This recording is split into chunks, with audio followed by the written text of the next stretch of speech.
Oh, Nick. So this is the end of the 1777 summer turn. Not much happened because for initiative, we both rolled the same thing. So that made it so there was only going to be one action pulse in the round, and each side got to draw a card. The Colonials got a battle card, which will be handy for them, and the British got an extended march card. I'm sure that'll be handy, but not at the moment. It doesn't seem. So the Americans had gone first previously, so they got to go first again. And some thought was made to reinforce that Northern Army with some regulars, but Gates decided that might as well make hay while they have the opportunity.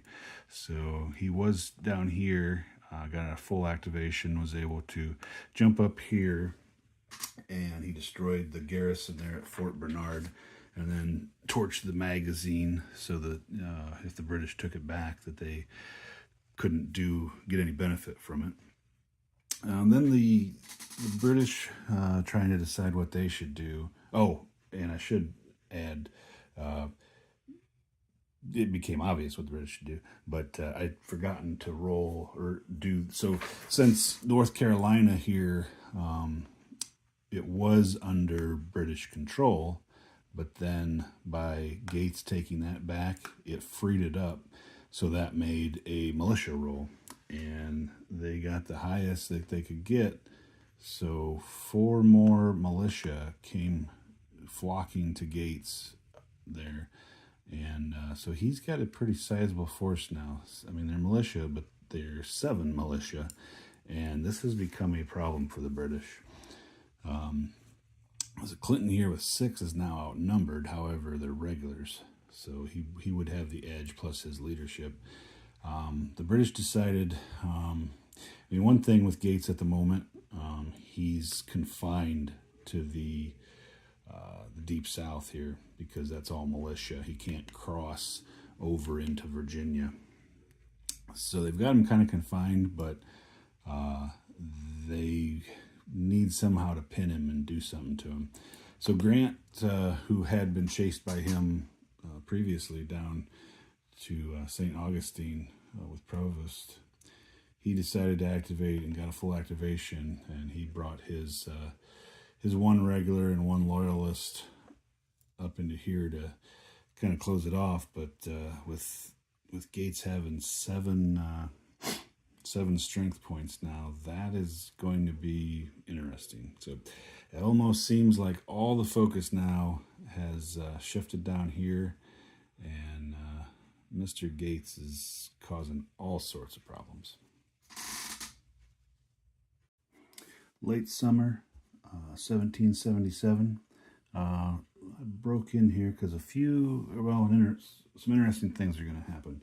So for initiative, again, they rolled a tie. So only 1 action pulse in this season. Again, the Colonials go first since they had been going first. Interesting, the cards that came about. So the Colonials drew this card, and they're going to immediately play it. So they get to add 1 SP of Continentals to 2 different friendly spaces in the 13 colonies. And where they're going to do that is, let me get them here, is they're going to place 1 with Gates, and they're going to place the other one here in Serraro, as those are friendly spaces. Really, any of those are. But now, Gates is going to activate with his intention. He's wanting to go 1, 2, 3 into Grant. So let's see if he gets it. Needs a 5 or less.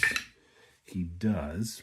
So he will, I'm going to just combine those into the 2. So he goes 1, 2 into Grant, and he's coming now with oh, you know what? Crap.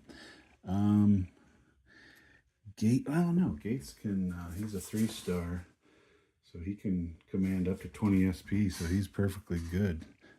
You know what? No, there's already an army of the south, so he can't create an army.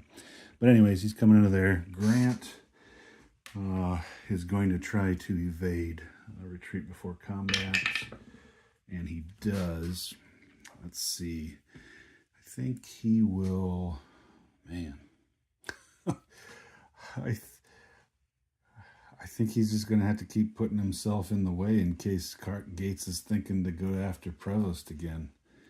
So, I mean, unless he gets out of the way and just, no, I think he's going to go there. So Gates takes that for 3, 1, 2, 3, and he will continue on with his final movement, and Grant will attempt to retreat again, and he does. So he will go to there. Gates takes that.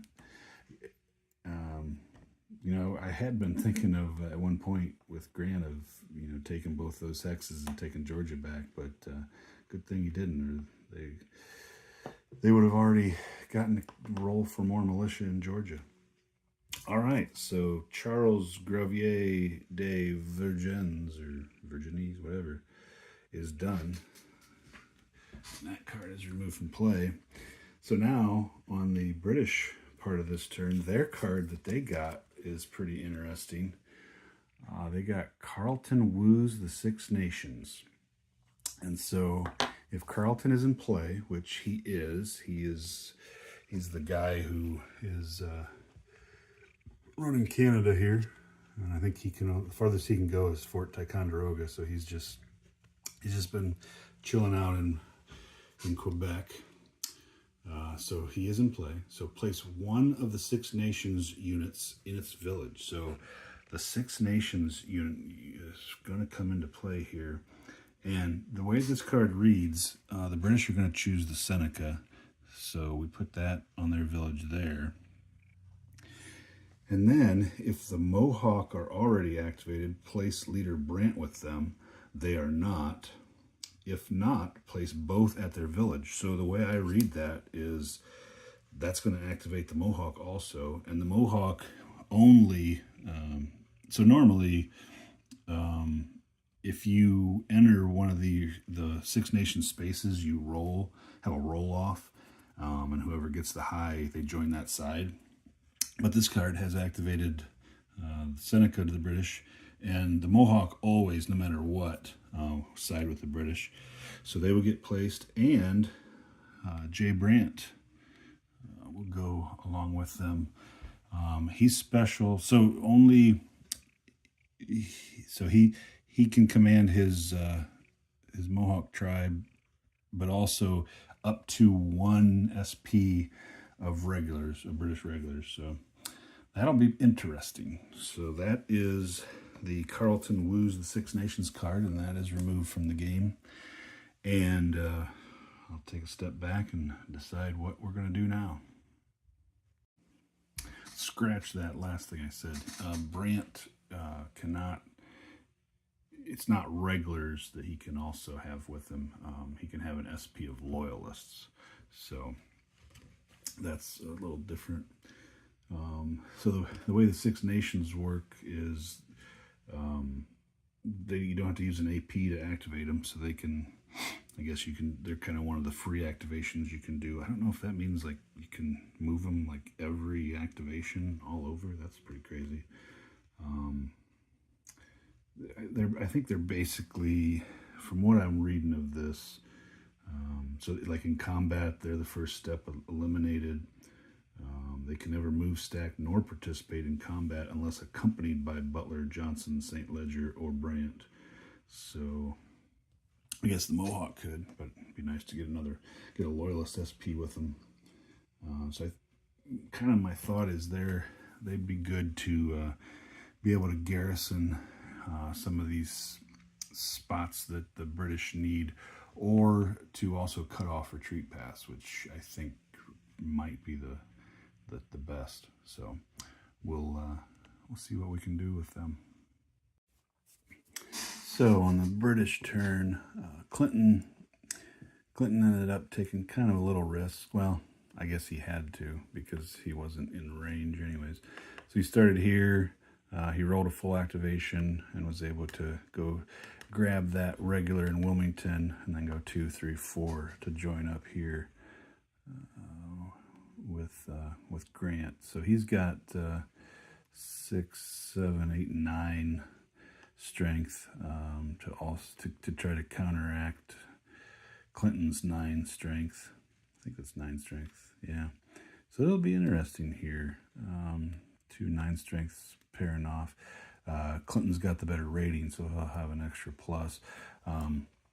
Howe, who had moved up here to support Wilmington in case Gates had come there before, moved back down here to support in case Gates comes in. So very interesting at the moment. Not sure what's going to happen. So that is the end of the late summer turn. Back to the Six Nations stuff. There's a card in the game that has the rules for them, and I don't know, kind of another one of these conflicting things. And I looked a little bit on BGG to get an idea of how it's supposed to work. But like for activation and movement, it says Six Nation units are activated at no AP cost. They must move individually unless they begin the AP stacked. No more than 2 Six Nation tribes can ever stack with each other. And then except for the case of initial triggering, Six Nations units can never move, stack, nor participate in combat unless accompanied by Butler, Johnson, St. Ledger, or Brant. So, let's move down here. So like I was originally thinking, so on the activation, the Seneca unit, I could move here and I could move Brant here. But from the way the rules, or not the rules, the way discussion on BGG is with Gilbert's responses is, these guys are stuck. They can't move regardless without a leader. And it sounds like Brant just can't take these guys and move. He's got to activate, use an actual action round to move. And even though, even though there's some implications that you can have 2 Six Nations units stacked together, Brant can only command the Mohawk and a Loyalist if desired. He can't add another Six Nations unit with it. So they're basically here as, I guess, speed bumps unless you use those other leaders. One of them up here is St. Ledger. Who's the other ones? Where was that? Brant, which is their Butler and Johnson. So I don't know. Maybe they haven't come on yet, or maybe they're elsewhere. Yeah, we'll have to see. I'm thinking maybe they haven't come on yet, but I don't know what a value it would be to run St. Ledger down there to be able to command the Seneca, but we'll see. Like I said, they're kind of just acting as speed bumps for movement through here, and knowing that, maybe I would have picked the Onondaga to try to maybe make a bigger spot. But I mean, they're kind of a speed bump anyways, because if you just move into there, you have the roll off to see which side they join, and I mean, that's kind of a dangerous proposition. But I believe it's one, like they're counted as one SP. Maybe it would have been nice to have that on there, but anyway, it's kind of a, I don't know, another little, not for little hazy part of the game. During the winter turns, they automatically go back to their respective villages, and they are done. I don't think they can do anything during the winter. And if the tribe's space is occupied by the enemy, then they're destroyed for the game. So that's how that is. That is the end of the late summer, going into the fall turn, and I shall continue. Fall 1777. So it started off, the British got the initiative, and Burgoyne, who had been up here in Quebec for a while, moved all the way down to Fort Ticonderoga, picking up the disparate parts of armies as he went. So there's 4 with Rowden, 5, 8, also St. Ledger, 10, 12 total. Sitting there with Rediesel, who's got 6 total. So quite a scary force coming. You would expect maybe the Colonials would react to that, but they thought they would have a different effect. So down here, it may not look like much has changed, but a lot happened. So starting out the turn, we had Clinton here with his force ready to try to hold off Gates from getting down into St. Augustine. So it turned out that was just a feint. Gates turned around and was going to head back up, and what damage he could have done if he got in here. He would have had to leave his militia here at the border, but with 2 SP irregulars, he would have taken out these garrisons no problem, and who knows what he would have done, but that would have created quite a problem for the British. So his initial plan was from St. Augustine, he was going to go 1, 2, 3, 4, but he failed his activation and only could get to there. So the next pulse, Colonials won the activation. So plans still go. Gates is thinking I can go 1, 2, 3, 4, get across the border, and he probably would even get some militia raised to his side. And what happened? He failed his activation again and could only get as far as Fort Bernard. So Clinton now, seeing what's happening after he's seen Gates move 2 pulses in a row, albeit not as fast as he would hope, used that extended march card to increase his movement by 2, and he got a full activation and was able to go all the way up and catch him there at Fort Bernard. Or no, maybe he came this way. I don't know. It doesn't matter. He came this way. So 1, 2, 3, 4, 5. Gates decided to retreat. He retreated to Cross Creek.